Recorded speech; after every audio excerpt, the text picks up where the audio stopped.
বিপদমুক্ত করে দিলেন। এখনো নিজেদের দখলে রেখেছেন দিয়েছেন ওই আমি রেখে উঠতেছে আমি রেখা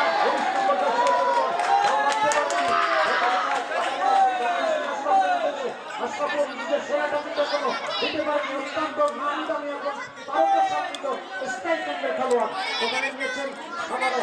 ওখানে হিটছিলেন অমূল্য এন্টারপ্রাইজ মিছিলের পক্ষে আক্রমণে যাওয়ার চেষ্টা ডান বামের চমৎকার কমেন্ট করেছেন ফেলেছেন বিপক্ষের মধ্যে আশরাফুল দৌড়িতে নাগাল পেল না নাগাল পেয়ে গেল মুরাদ বলল বলটি ছোট্ট করে শান্ত করে বুকের সাথে লেগে বলটা নাকের তলে দাঁড়িয়ে থাকা রক্ষণভাগের খেলোয়াড়ের উদ্দেশ্যে পাঠিয়েছেন বলপানির প্রতিপক্ষ ছিলেন বারবার দেখা যাক সুযোগ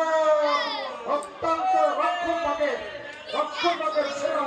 প্রহরী কিন্তু এই সুযোগ তাকে ফাঁকি দেওয়া কিন্তু অত সহজ হয় না এই সুযোগ আজকে কিন্তু রক্ষণ ভাগ আটলাচ্ছে ওই সুবর্ণকাটি পল্লী মঙ্গল যুব সঙ্গে ওখানে থ্রোয়িং ক্ষেত্রে কিন্তু ওই মূল্যায়নটা পয়েন্ট ছিলেন আর আমি রেজা জোরে করে থ্রোয়িং ওখানে কৃষ্ণের উদ্দেশ্যে দিয়েছিলেন তিনি আবারও দুর্পাল্লা শট আসতে পারে 4 নম্বর জার্সির কথা ওখানে কি ঘটতে চলেছে এখনো পর্যন্ত বল নিজেদের দখলে দেখেছেন বল চলে গেল দর্শক শ্রেণীতে অর্থাৎ আরেকটি থ্রোয়িং অর্জন করে ক্ষেত্রে মূল্যায়নটা পয়েন্ট মিক্সিমি বল চলে যাচ্ছে